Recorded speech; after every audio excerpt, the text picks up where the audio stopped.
আল্লাহ তাআলার ঘরে রমজান মাসের প্রথম জুমাতে,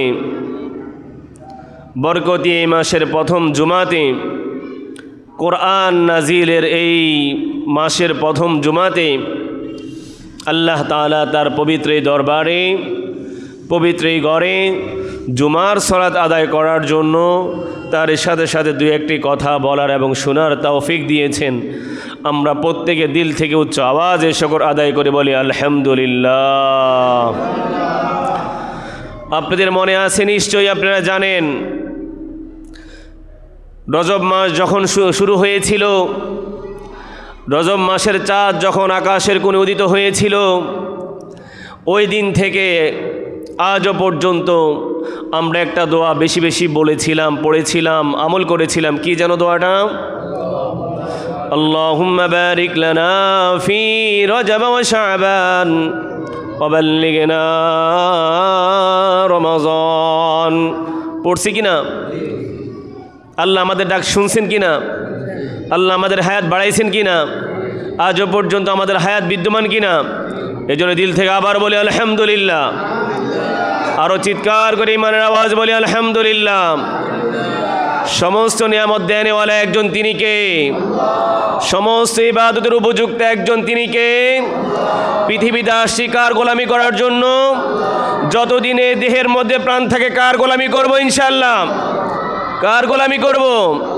আল্লাহ আমাদের মৃত্যুর আগ পর্যন্ত আল্লাহর গোলাম হয়ে, আল্লাহর গোলাম থেকে আমরা যেন আমাদের শেষ নিঃশ্বাসটা ত্যাগ করতে পারি। আল্লাহ আমাদের প্রত্যেককে সেই তৌফিক নসিব করেন বলি আমিন। ও বন্ধু, আল্লাহ তাআলার কাছে রজবের চাঁদ যখন উদিত হয়েছে, ওই দিন থেকে আমরা দোয়া করতেছিলাম আল্লাহুম্মা বারিক লানা ফি রজব ওয়া শাবান ওয়া বাল্লিগনা রমাজান। ওগো রব, আমাদের হায়াতকে আপনি রমজান পর্যন্ত বাড়ায়া দেন। আল্লাহ রব্বুল আলামিন আমাদের দোয়া কবুল করেছেন।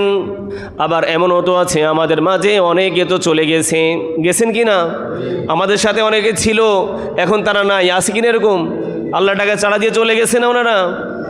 তাহলে আল্লাহ তাআলা চাইছেন, আল্লাহ তাআলা চাইছেন আমার বান্দাকে আমি রমজান পর্যন্ত হায়াত দান করব। আল্লাহ তাআলা চাইছেন তার বান্দাকে, তার গোলামকে রমজানের সেই দিন পর্যন্ত হায়াত দিবেন।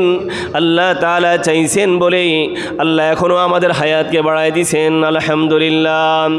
এজন্য আল্লাহ তাআলার এই দেওয়া নিয়ামত, আল্লাহ তাআলার দেওয়া এই নিয়ামতকে আমি আপনি যদি আমরা কাজে লাগাইতে পারি, এই রমজানকে যদি কাজে লাগাইতে পারি, এই রমজানের পুরাপুরি হক যদি আদায় করতে পারি, তাহলেই আল্লাহ তাআলা আমাকে বলেন, বান্দা তুমি পরিপূর্ণ মুত্তাকি হয়ে যাইবা। সুবহানাল্লাহ। তোমাকে মুত্তাকি বানানোর জন্য, তোমাকে মুত্তাকি বানানোর জন্য আমি আল্লাহ রব্বুল আলামিন তোমাদের জন্য একটা মাস দান করেছি। সেই মাসটাও হইল শাহরুর রমাজান। কি নাম? শাহরুর রমাজান। ও বন্ধু, 12 মাসে 1 বছর। পবিত্র কোরআনের মধ্যে কোনো মাসের নাম আল্লাহ তাআলা উল্লেখ করেন নাই। মুহররম, সফর, রবিউল আউয়াল, রবিউল সানি, এমনি করে কোনো মাসের নাম, বাকি অন্য কোনো 11 মাসের নাম আল্লাহ তাআলা পবিত্র কালামে উল্লেখ করেন নাই। একমাত্র, কেবলই মাত্র একটা মাসের নাম উল্লেখ করেছেন। একটি মাসের নাম আল্লাহ তাআলা পবিত্র কালামের মধ্যে এনেছেন। আল্লাহ রব্বুল আলামিন নিজেই সেই মাসের পরিচয় দিচ্ছেন। সূরা বাকারার মধ্যে আল্লাহ তাআলা সেই মাসের ব্যাপারে নিজেই ঘোষণা দিচ্ছেন, নিজেই পরিচয় দিচ্ছেন, শাহরু রমাজানাল্লাযী উনজিলা ফীহিল কুরআন। ইমানের আওয়াজ বলি আল্লাহু আকবার। আল্লাহ রব্বুল আলামিন নিজেই এই মাসের ব্যাপারে ঘোষণা দিচ্ছেন, এই মাসের পরিচয় দিচ্ছেন। ও আমার বান্দারা শোনো, এটা কোন মাস? এটা হইল ওই মাস যেই মাসে আমি আল্লাহ রব্বুল আলামিন তোমাদের জন্য, আমি আল্লাহ তাআলা তোমাদের হেদায়েতের জন্য, আমি আল্লাহ তাআলা তোমাদের সফলতার জন্য যেই মাসে আমি মহান রব্বুল আলামিন কোরআন নাজিল করেছি, এটা হইল সেই মাস, এটা হইল সেই রমজান মাস। সুবহানাল্লাহ। আর আওয়াজ করে বলি সুবহানাল্লাহ। আল্লাহ তাআলা নিজেই বলতেছেন শাহরু রমাদানাল্লাযী উনজিলা ফীহিল কুরআন। ও বান্দা, এটা হলো সেই মাস যেই মাসে আমি আল্লাহ তাআলা স্বয়ং কোরআন নাজিল করেছি। সুবহানাল্লাহ। এক কথায় এই রমজান মাস কিসের মাস? কোরআন নাজিলের মাস। এই রমজান মাস কিসের মাস? কোরআন নাজিলের মাস। কে বলেছেন? আরে কে বলেছেন? স্বয়ং আল্লাহ তাআলা বলেছেন। আচ্ছা বন্ধু, এখন বলেন তো, আমাদের চেয়ারম্যান সাহেব যদি একটা কথা বলেন, ওনার কথাটার দাম আছে কি না? ওনার কথাটা আমরা শুনবো কি না? আমাদের উপজেলা চেয়ারম্যান সাহেব যদি একটা কথা বলেন, ওনার কথাটার দাম আছে কি না? আরে কথা বলেন, আছে কি না? এমপি সাহেব যদি একটা কথা বলেন, ওনার কথার দামটা কেমন? মন্ত্রী সাহেব কথাটা বললে সেই কথার দামটা কেমন? যদি প্রধানমন্ত্রী বলেন সেই কথার দামটা কেমন? যদি রাষ্ট্রপতি বলেন সেই কথার দামটা কেমন? আরে পার্থক্য আছে কি না? তো আল্লাহ রাব্বুল আলামিন তিনি বলতেছেন শাহরু রমাদানাল্লাযী উনজিলা ফীহিল কুরআন। স্বয়ং আল্লাহ রাব্বুল আলামিন, সমস্ত ক্ষমতার মালিক যিনি, তিনি কে? আরো চিৎকার করে বলেন, তিনি কে? সে আল্লাহ তাআলা বলেন, ও আমার বান্দাগণ, এটা হইল সেই মাস যেই মাসে আমি আল্লাহ রাব্বুল আলামিন, যেই মাসে আমি স্বয়ং আল্লাহ রাব্বুল আলামিন তোমাদের জন্য, তোমাদের হেদায়েতের জন্য আমি আল্লাহ রাব্বুল আলামিন কোরআনকে নাজিল করেছি। এটা হইল সেই মাস। সুবহানাল্লাহ। তাহলে আল্লাহ তাআলার কথাটার দামটা কেমন দেওয়া দরকার? আল্লাহ রাব্বুল আলামিনের কথাটা কেমন দাম দেওয়া দরকার? এজন্য এই মাস কোরআন নাজিলের মাস, এই মাস কোরআনের সাথে সম্পর্ক বাড়ানোর মাস, এই মাস কোরআনের সাথে কোরআনকে ধারণ করার মাস, এই মাস কোরআনকে গ্রহণ করার মাস, এই মাস নিজেকে কোরআনের উপরে বিলীন করে দেওয়ার মাস। বলি সুবহানাল্লাহ।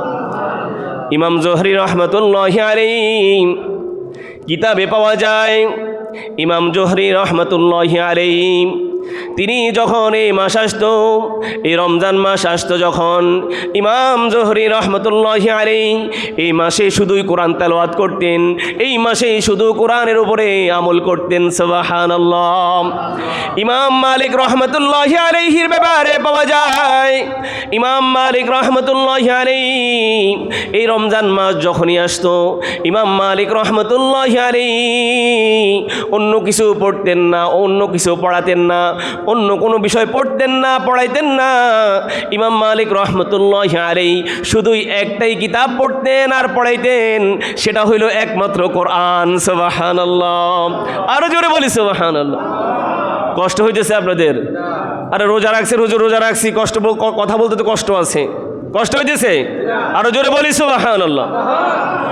ইমাম আবু হানিফা রহমতুল্লাহি আলাইহি যিনি হানাফি মাযহাবের ইমাম, ইমাম আবু হানিফা রহমতুল্লাহি আলাইহির ব্যাপারে পাওয়া যায়, ইমামে আবু হানিফা রহমতুল্লাহি আলাইহি যখনই রমজান মাস আসতো, কোরআন নাজিলের মাস আসতো, কোরআনের এই মাস যখনই আসতো, ইমাম আবু হানিফা রহমতুল্লাহি আলাইহি দিনের বেলা এক খতম কোরআন তেলাওয়াত করতেন, রাতের বেলায় এক খতম কোরআন তেলাওয়াত করতেন, তারাবির মাধ্যমে এক খতম কোরআন তেলাওয়াত করতেন। সুবহানাল্লাহ।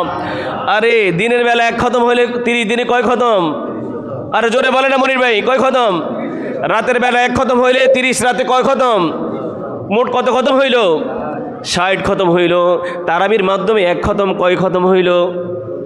61। মোট কত? 61।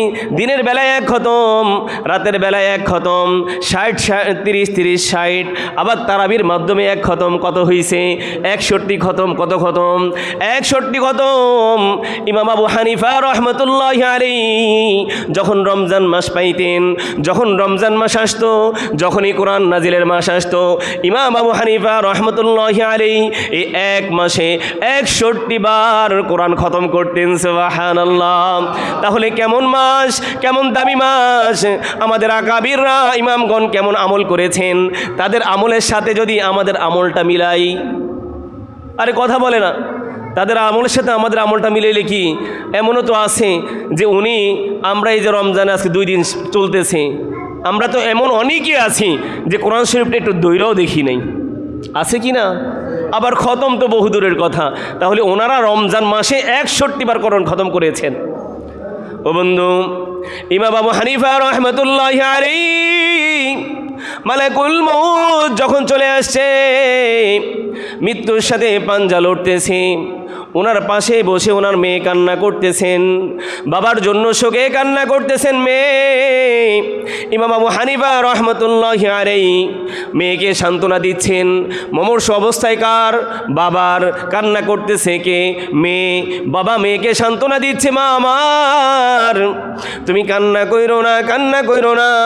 তুমি যেই জায়গায় বসে কান্না করতেছো, তুমি যে ঘরে বসে কান্না করতেছো, তোমার বাবা সেই ঘরে জীবনের হায়াতের এই জিন্দিগিতে ৭,০০০ বার কোরআন খতম করেছে। সুবহানাল্লাহ। আরো আওয়াজ বলি সুবহানাল্লাহ। মা আমার কান্না কইরো না, কান্না কইরো না। কান্না করার তো বিষয় নাই, কান্না করার প্রয়োজন নাই। তুমি যে জায়গায় বসে কান্না করতেছো, যে রুমে বসে তুমি কান্না করতেছো, যে ঘরে বসে কান্না করতেছো, ও মা আমার তোমার বাবা হায়াতের জিন্দিগিতে ৭,০০০ বার, একবার নয়, দুইবার নয়, ১০০ বার নয়, ২০০ বার নয়, তোমার বাবা ৭,০০০ বার কোরআন খতম এই ঘরের মধ্যে থেকে করেছে। সুবহানাল্লাহ। আরো চিৎকার করে বলি সুবহানাল্লাহ।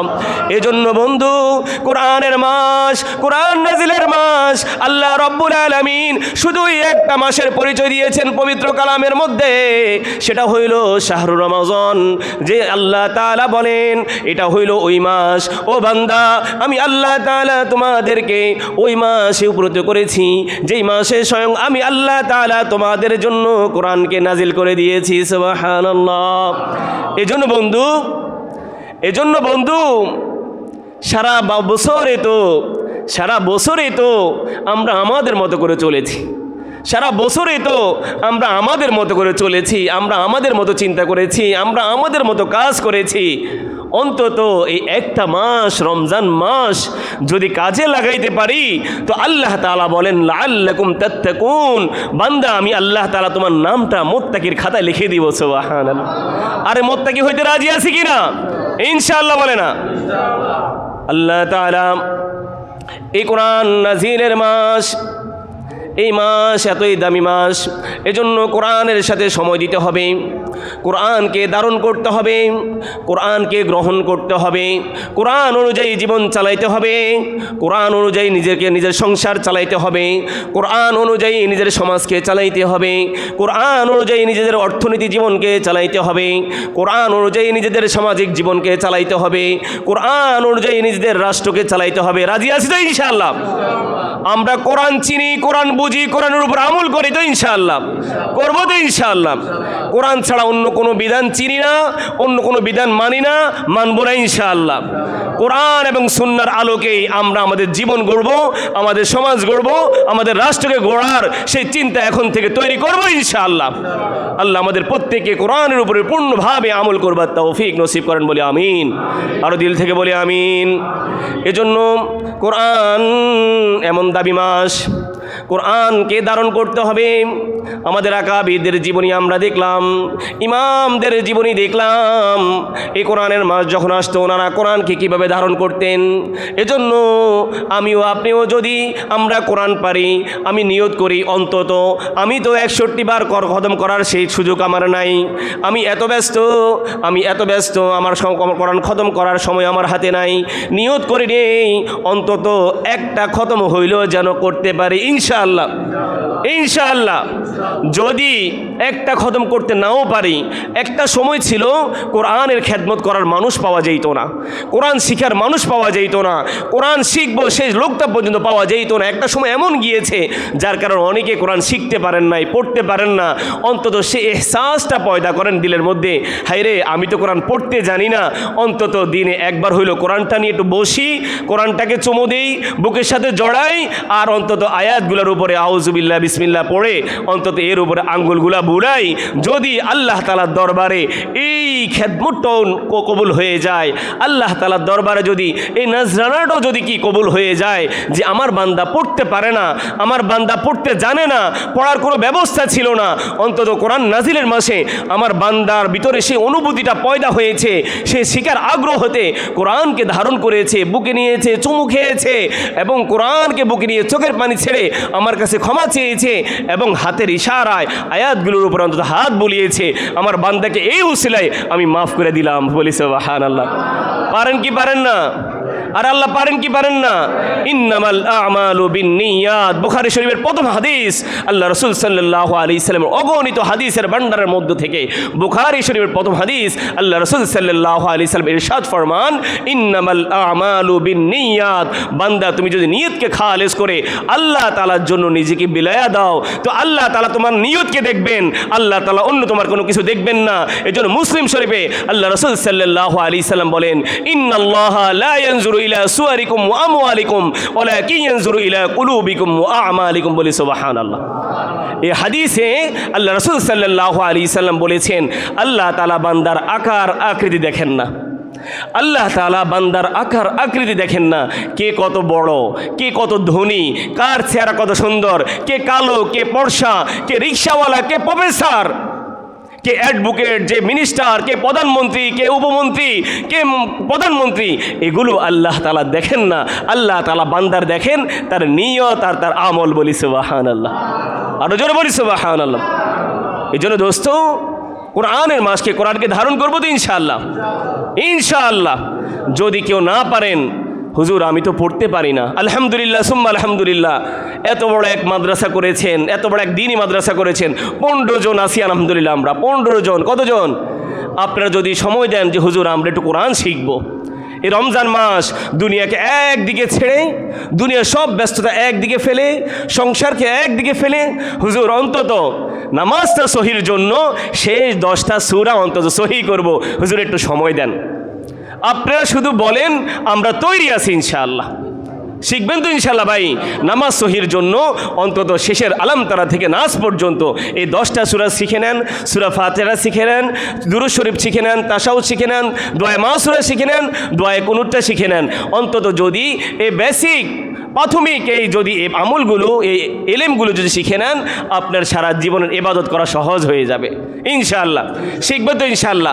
আপনারা তৈরি হন, আমরা সর্বদাই তৈরি আছি। আপনারা তৈরি হবেন, আমরা সর্বদাই তৈরি আছি। আমাদের দোনো সেক্রেটারি সাহেব উপস্থিত আছেন, ওনাদের সাথে যোগাযোগ করবেন যে সেক্রেটারি সাহেব আমরা দিনের অমুক সময় আমরা সময় দিতে পারবো, হুজুরের সাথে পরামর্শ করেন, হুজুর কাকে দিবে বা হুজুর সময় দিবে কিনা, আমরা একটু কোরআন শিখব। আপনারা গ্রুপ করেন, সেক্রেটারি সাহেবের সাথে আলাপ করেন, ইনশাআল্লাহ আমাদের যত ব্যস্ততা থাক আমরা আপনাদের কোরআনকে সহি করার জন্য, কোরআন সহি করে ইবাদতটাকে সহি করার জন্য এই একটা মাস, রমজান মাস, দামি মাস, এই মাসটাকে আমরা কাজে লাগবো ইনশাআল্লাহ।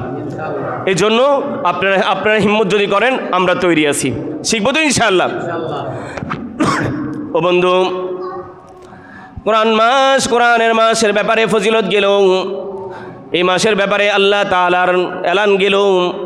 এই মাসে আল্লাহ রব্বুল আলামিন আমাদের উপরে একটা ইবাদত ফরজ করেছেন। আল্লাহ রব্বুল আলামিন সূরা বাকারার মধ্যে বলতেছেন, ইয়া আইয়ুহাল্লাযীনা আমানু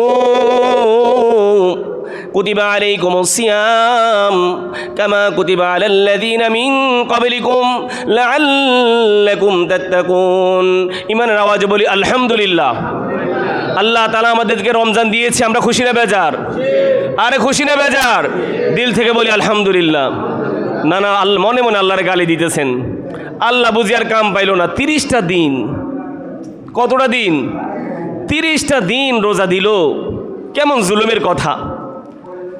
বছরে কত দিন? 365 দিন। বছরে কত দিন? আরে বলেন না, বছরে কত দিন? 365 দিনে আল্লাহ তাআলা বলেন, 365 দিন আল্লাহ তাআলা আমাদের জন্য 1 বছর দিয়েছেন। এই 365 দিনের মাঝে আল্লাহ তাআলা আমাদের জন্য 30টা দিন মাত্র। কত দিন ভাই? 30 দিন। আর বাকি কত দিন থাকে? 300 কত দিন? 35 দিন থাকে। এই 335 দিনের জন্য আল্লাহ তাআলা বলতেছে, কুলু ওয়াশরাবু, বান্দা হালাল যা আছে খাও পান করো। আমি আল্লাহ তাআলার কোনো বিধিনিষেধ তোমার জন্য দেই নাই যে না খাইতে পারবা না। আল্লাহ তাআলা 365 দিনের মধ্যে মাত্র 30 দিনকে বাদ দিয়ে আরও 335 দিন আল্লাহ তাআলা বলেন, কুলু ওয়াশরাবু, বান্দা খাও পান করো। বাকি 30 দিন আমি আল্লাহ তাআলার জন্য রোজা রাখো। আল্লাহ জুলুম করছেন না ইনসাফ করছেন? আর জুলুম করছেন না ইনসাফ করছেন? এখন আমার মনে যদি আয় রে আল্লাহ, আপনি 30 দিন দিলেন, একটু কমাই দিতে পারলেন না? 30টা দিন কেমনে না খাইয়ে থাকি? আচ্ছা বলেন তো, এই যে 2টা দিন পার হচ্ছে, কষ্ট হচ্ছে? কষ্ট হচ্ছে? আলহামদুলিল্লাহ সুম্মা আলহামদুলিল্লাহ। আমার ছাত্র জামানার একটা অভ্যাস, আমি একদম ছাত্র জামানা থেকে অভ্যাস যে আমি সাহারির সময় পেট ভরে খুব খাইতে পারি না। আমি হয়তো 1-2টা খেজুর বা 1 গ্লাস পানি, এটা খেয়ে কিন্তু আমি রোজা রাখি। এটা আমার একদম ছাত্র জামানা থেকেই অভ্যাস। আমি যদি খাবার খাই, বেশি খাবার খাই, আমার কষ্ট হয় রোজা রাখতে। আলহামদুলিল্লাহ, এই যে 2টা দিন রোজা রাখতেছি, কসম আল্লাহর বলতেছি, আমার কাছে সামান্য পরিমাণ একটু যে রোজা রাখছি সেটাও অনুভব হয় নাই। সুবহানাল্লাহ। আমি আশা রাখি এটা হয়তো আপনাদের এরকম হইতে পারে। রোজা এমন এক ইবাদত, আল্লাহ তাআলা বলেন, বান্দা ইয়া আইয়ুহাল্লাযীনা আমানু কুতিবা আলাইকুমুস সিয়াম কামা কুতিবা আলাল্লাযীনা মিন ক্বাবলিকুম। বান্দা, শুধু আমি তোমাদের জন্য রোজা দিয়েছি বিষয়টা এমন না। কামা কুতিবা আলাল্লাযীনা মিন ক্বাবলিকুম, তোমাদের পূর্বে যারা আসছিল এই জমিনে, তোমাদের পূর্বপুরুষ যারা জমিনে আসছেন, সবার জন্য আমি আল্লাহ তাআলা রোজাকে ফরজ করেছি। সুবহানাল্লাহ। আচ্ছা ধরেন আপনি হসপিটালে গেলেন, আপনার এখানে বা যে শরীরে যে কোনো এক জায়গায় ফোড়া উঠছে। কি উঠছে? আরে কথা বলে না, কষ্ট হইতেছে? গত জুমাতে আমি জুমা পড়াইতে পারি নাই, মনে হয় যে কত বছর আপনাদের সাথে দেখা নাই। আপনার শরীরে কোনো এক জায়গায় ফোড়া উঠছে বা একটু ব্যথা পাইছেন, একটু কাটছে, আপনি গেছেন হসপিটালে। কোথায় গেছিলেন? হসপিটালে। যায় দেখেন যে একজনের হাত নাই, একজনের কি নাই, একজনের পা নাই, একজনের আপনার থেকে আরও বড় রোগ। আচ্ছা এখন বলেন তো, আপনার এই ব্যথাটা কি তার দিকে তাকাইলে বেশি অনুভব হবে না কম লাগবে? আরে কথা বলে না, বেশি অনুভব হবে না কম লাগবে? এই কথাটাই আল্লাহ তাআলা বলতেছেন আমাদেরকে বোঝার জন্য। তুমি মনে করতেছো আমি আল্লাহ তাআলা তোমাকে 30টা রোজা দিয়েছি, আরে আল্লাহ তাআলা আমাদের উপর জুলুম করেছে, এত কঠিন ইবাদত আমাদের জন্য দিয়েছে। আল্লাহ তাআলা বলেন, বান্দা এটা শুধু তোমাদের জন্য না, কামা কুতিবা আলাল্লাযীনা মিন ক্বাবলিকুম, যারা তোমাদের পূর্বে আসছে এই জমিনে, তাদের জন্য আমি আল্লাহ তাআলা রোজাকে ফরজ করে দিয়েছি। সুবহানাল্লাহ। আচ্ছা এই কথাটা শুনলে একটু দিলের মধ্যে শান্তি আসবে না? আর এটা তো আমাদের জন্য না, এটা তো আরও আছে। একজনের জন্য যদি একটা আইন প্রয়োগ হয়, সে যদি দেখে এই আইনটা আমার আগে যারা আসছে সবার জন্য এই আইন। আপনি জন্ম নিবন্ধন ঠিক করতে গেছি, আমার আগে যতজন আসছে সবার জন্য একই আইন ছিল। এখন যদি বলে 1000 টাকা দিতে হবে, আমার আগে যারা আসে সবাই 1000 টাকা দিয়েছে, সে তার এই 1000 টাকা দেওয়া কষ্ট হবে না সহজ লাগবে? কারণ আমার আগে যারা আসে সবাই তো 1000 টাকা দিয়ে জন্ম নিবন্ধন ঠিক করছে, ভোটার আইডি কার্ড ধরতে ঠিক করছে, এটা তো সবার জন্য একই আইন। তো সুতরাং আমার জন্য তো একই আইন, অসুবিধার কিছু নাই। আল্লাহ তাআলা আমাদেরকে যেন বোঝাচ্ছেন, বান্দা এত পেরেশান হওয়ার কিছু নাই। ইয়া আইয়ুহাল্লাযীনা আমানু, ও আমার ইমানদার বান্দাগণ, আমি আল্লাহ তাআলা রমজানের রোজাগুলো শুধু তোমাদের জন্যই নয়, বরঞ্চ তোমাদের পূর্বে যারা আসছেন সবার জন্য আমি আল্লাহ তাআলা এই রোজাগুলোকে ফরজ করে দিয়েছি। সুবহানাল্লাহ। এই জন্য কেন ফরজ করে দিয়েছেন? প্রশ্ন হইতে পারে, ওগো রব, আমার জন্য 30টা রোজাকে আপনি ফরজ করে দিয়েছেন, কেন দিয়েছেন? কি কারণে 30টা রোজাকে আমার জন্য ফরজ করে দিয়েছেন? আল্লাহ তাআলা যেন বলতেছেন, লাআল্লাকুম তাত্তাকুন। বান্দা, আমি আল্লাহ তাআলার ইচ্ছা তোমাকে মুত্তাকি বানাবো, আমি আল্লাহ তাআলার ইচ্ছা তোমাকে সফল করব, আমি আল্লাহ তাআলার ইচ্ছা আমার হাতে তোমাকে রোজার পুরস্কার দিব। এই জন্য আমি আল্লাহ রব্বুল আলামিন তোমার জন্য রমজানের রোজাগুলোকে ফরজ করে দিয়েছি। সুবহানাল্লাহ। আরে খুশি হয়েছেন রে? খুশি হয়েছেন? আল্লাহ রাসূল সাল্লাল্লাহু আলাইহি সাল্লাম বলেন, as-sawmu li wa ana ajzi bi।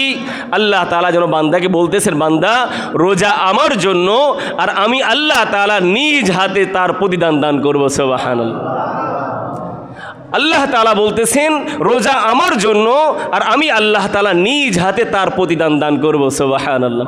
যে পুরস্কার আল্লাহ তাআলার হাত থেকে আসবে সেই পুরস্কারটা কেমন হবে, সেই প্রতিদানটা কেমন হবে? বাবা যদি ছেলেকে বলে, আরও অনেকে আছে, অনেক ছেলে মেয়ে আছে, সবাইকে বলে তুমি আমার মতো করে চলো, আমি তোমাকে খুশি করে যাব, তুমি আমার মতো চলো তো আমি তোমাকে খুশি করে যাব, তুমি আমার মতো করে চিন্তা করো তো আমি আমার মতো করে তোমাকে খুশি করব। আচ্ছা ওই ছেলে কোনোদিন বাপের বিপক্ষে চলতে পারে? ওই ছেলে কোনোদিন বাপের বিরোধী চলতে পারে? তাহলে আল্লাহ তাআলা বলতেছেন তুমি আমার মতো করে চলো, তুমি রোজাটা আমার জন্য রাখো, তোমার এই ইবাদতটা শুধু আমার জন্য যদি হয় তো বান্দা শোনো, আমি আল্লাহ তাআলা নিজ হাতে তার প্রতিদান তোমাকে দান করবো। সুবহানাল্লাহ। সেই প্রতিদানটা কেমন হবে আল্লাহু আলাম, আল্লাহ তাআলাই ভালো জানেন সেই প্রতিদানটা কেমন হবে। আপনি পিপাসার্ত, আপনি ক্ষুধার্ত, আপনার শরীর দিয়ে জর্জর করে ঘাম ঝরতেছে, অন্য দিন হইলে আপনি দোকানে যাইতেন, যা বলতেন ভাই ফ্রিজের যে আইসটা আছে সেটা দাও, কোন আইসক্রিমটা দাও, কাপ আইসক্রিমটা দাও, টাইগার দাও, স্প্রিট দাও, অমুক দাও, তমুক দাও, আগে খাই শরীরটা ঠান্ডা করি। কিন্তু এই রোজার দিন পরিশ্রম মাথা থেকে টপ টপ টপ টপ করে ঘাম ঝরতেছে, বুক ফেটে যাচ্ছে, তৃষ্ণার্ত অবস্থায়, বুক পেটের খিদায় পেট কুলহুল্লা পড়তেছে, কিন্তু ঘরের মধ্যে খাবারও রেডি, ফ্রিজের মধ্যে ঠান্ডা পানিও রেডি, সব কিছু তৈরি, তারপরে তো খাইতে ইচ্ছে করে না। খাইছেন? আচ্ছা বলেন তো, আপনি যদি দরজা আটকায় ফ্রিজের রুমে ঢুকে আপনি খেয়ে ফেলেন, কেউ টের পাবে? আরে কেউ টের পাবে? আপনি যদি ঘরের মধ্যে ঢুকে নীরবে একা কীভাবে খেয়ে ফেলেন, কেউ দেখবে? কেউ দেখবে? কেউ দেখার কথা না, কেউ দেখবে না। কিন্তু আপনি চিন্তা করে রাখতেছেন কেউ না দেখুক, কেউ না জানুক, আমি তো একজনের জন্য রোজা রেখেছি, তিনি কে? আওয়াজ করে বলেন তিনি কে? আমি, আপনি, আমরা সকলে যে রোজা রেখেছি, সিয়াম রেখেছি, কার জন্য? দেখতেছেন কে? কাকে সন্তুষ্টি করার জন্য? তাহলে সব তৈরি, ফ্রিজে খাবার রেডি, ফল ফ্রুট সব রেডি, বাসা বাড়িতে বিবি রান্না করে রাখছে খুব সুস্বাদু অবস্থায়, কিন্তু কেউ আপনি দরজা আটকে খাইলেও কেউ দেখবে না, পান করলেও কেউ দেখবে না। কিন্তু আপনার তো দিল সাড়া দেয় না, আপনার ইমান তো সাড়া দেয় না যে হায় রে আমি খেয়ে ফেলি, আমি খেয়ে ফেলি, আমি একটু পান করে ফেলি, সাড়া দেয় না কেন? যে কেউ না দেখুক, আমি রোজা রাখছি আমার রবের জন্য, আমার রব তো আমার রোজাটা দেখতেছেন। সুবহানাল্লাহ। আল্লাহ তাআলা এই কথাই বলতেছেন লাআল্লাকুম তাত্তাকুন, বান্দা তোমাকে মুত্তাকি বানানোর জন্যই আমি আল্লাহ রব্বুল আলামিন তোমার জন্য রমজানের রোজাকে ফরজ করেছি। সুবহানাল্লাহ। অন্য 11 মাস এই জবান দ্বারা কত গুনাহ করি, অন্য 11 মাস এই চোখের দ্বারা কত গুনাহ করি, অন্য 11 মাস এই কান দ্বারা কত গুনাহ করি, অন্য 11 মাস দেহের প্রত্যেকটা অঙ্গ পতঙ্গ দ্বারা কত গুনাহ করি, চিন্তাও করি না। কিন্তু যখনই রোজা মুখে থাকে, এই জবান দিয়ে যদি গুনাহ করতে চাই, আকলের মধ্যে বাধা দেয়, হায় রে আমি তো রোজাদার। আরে দেয় কিনা? আরে দেয় কিনা? এই জন্য রোজা এমন বরকতি এক ইবাদত, এটা পৃথিবী কেউ দেখবে না। নামাজ পড়লে মানুষ দেখে কিনা? আরে কথা বলে দেখে কিনা? আমি যদি নামাজ পড়ি পিছন থেকে আপনারা দেখবেন না? আর দেখবেন কিনা রুহুল আমিন ভাই? আমি যদি হজে যাই আপনারা জানবেন না? আমি যদি কোরবানি দিই আপনারা দেখবেন না? আমি যদি দান সদকা জাকাত দেই আপনারা দেখবেন না? আরে দেখা যায় কিনা? একমাত্র একটা ইবাদত, সকল ইবাদত দৃষ্টির মধ্যে আসে, একমাত্র একটা ইবাদত যা দৃষ্টির সামনে আসে না, সেই ইবাদতের নাম কি? রোজা, রমজান। কি ভাই? সে ইবাদত হইল রমজান। এই ইবাদত দেখা যায় না, এই ইবাদত অনুভব করা যায় না। এই ইবাদত যে থাকতেছে আর যার জন্য থাকতেছে তারা দুজনে জানে। বলি সুবহানাল্লাহ। নামাজ পড়লাম, আমার অপর ভাই দেখলো, রোজ আমি হজে গেলাম, আমার অপর ভাই জানলো, আমি কোরবানি দিলাম, অপরে জানলো, জাকাত দিলাম, অপরে জানলো। সব ইবাদত মানুষ জানে, সবাই দেখে, একমাত্র একটা ইবাদত যা শুধু যে রাখতেছে আর যার জন্য রাখতেছে সে ছাড়া আর কেউ জানে না। বলি সুবহানাল্লাহ। তাহলে সে ইবাদত রেখে আমরা খুশি না বেজার? সেই ইবাদত রাখবো তো ইনশাআল্লাহ 30টা ইনশাআল্লাহ। আমার যদি হালতে আমার জীবন কোরবানি হয়ে যায়, আমার যদি মৃত্যুর ডাক চলে এসে যায়, মালাকুল মউত যদি শিউরে চলে এসে যায়, আমি হাসতে হাসতে রোজা অবস্থায় মৃত্যু দেওয়ার জন্য, মৃত্যু গ্রহণ করার জন্য, জীবন দেওয়ার জন্য প্রস্তুত ইনশাআল্লাহ ইনশাআল্লাহ। এই জন্য দোস্ত, এটা কতটা প্রতিদান, কতটা গুরুত্বপূর্ণ এক ইবাদত, আল্লাহ তাআলা নিজেই বলতেছেন এটা আমার জন্য, আর এর প্রতিদান আমি স্বয়ং আল্লাহ তাআলা নিজ হাতে দান করবো। সুবহানাল্লাহ। এই জন্য এই ইবাদত সহি হওয়ার জন্য, এই রোজাকে সহি করার জন্য 6টা শর্ত উল্লেখ আছে। এই রোজাটা সহি হওয়ার জন্য 6টা শর্ত উল্লেখ আছে। 1 নম্বর হইল এই জবান দ্বারা কোনো গুনাহ করা যাবে না। রোজাটাকে ঠিক রাখতে হইলে এই জবান দ্বারা কোনো গুনাহ করা যাবে না। আল্লাহ রাসূল সাল্লাল্লাহু আলাইহি সাল্লাম বলেন, আসিয়ামু জুন্নাতুন মা লাম ইয়াখরুকাহা, যদি এই রোজা তোমাদের জন্য সফলতা আনবে যদি এই রোজাটাকে তোমরা ফেলে ছিঁড়ে না ফেলো। ছিঁড়ে ফেলে যদি না ফেলো তাহলে এই রোজাটা তোমাদের জন্য সফলতা আনবে। আর যদি তোমরা এই রোজাকে ছিঁড়ে ফেলে ফেলো তাহলে এটা তোমাদের জন্য ওই ডাল স্বরূপ হবে, যে ডাল দ্বারা আত্মরক্ষা করা যায় না। যুদ্ধের ময়দানে এখন তো ডালের ব্যবহার নাই। আগের জামানায় যখন তলোয়ার ছিল তখন এক হাতে ডাল ছিল আর এক হাতে তলোয়ার থাকতো, অর্থাৎ ডাল দ্বারা আত্মরক্ষা করা যাইতো কি না? আর যে ডালটা ছেঁড়া ফাড়া, এই ডালটা দিয়ে যেমন আত্মরক্ষা করা যায় না, আর যে রোজা ছেঁড়া ফাড়া হয় এই রোজাও আমার আপনার জন্য সফলতা বয়ে আনবে না। এই জন্য রাসূল সাল্লাল্লাহু আলাইহি সাল্লাম বলেন, তোমার এই রোজাকে যদি তুমি ডাল স্বরূপ ব্যবহার করতে চাও, রোজার মাধ্যমে তুমি সফলতা অর্জন করতে চাও, তাহলে তোমার জন্য 6টা কাজ করতে হবে।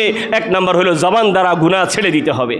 জবান দ্বারা, আরে বলে না, জবান দ্বারা রোজা অবস্থায় জবান দ্বারা গুনাহ ছেড়ে দিতে হবে, চোখ দ্বারা গুনাহ ছেড়ে দিতে হবে, কান দ্বারা গুনাহ ছেড়ে দিতে হবে, দেহের প্রত্যেকটা অঙ্গ প্রত্যঙ্গ দ্বারা গুনাহ ছেড়ে দিতে হবে। এবং অতি ভোজন করলে কামবাপ পয়দা হয়। অতি পেট ভরে, রমজান মাসে পেট ভরে খাইলে আমরা কামভাব বুঝেন তো, যে যারা বিয়ে করছেন তারা তো বুঝেন, শারীরিক মিলন করতে মন চায়। এজন্য এই মাসে অতি ভোজন করাও নিষেধ আসছে। প্রয়োজন যতটুকু খুব কম খাওয়ার জন্য বলা আসছে।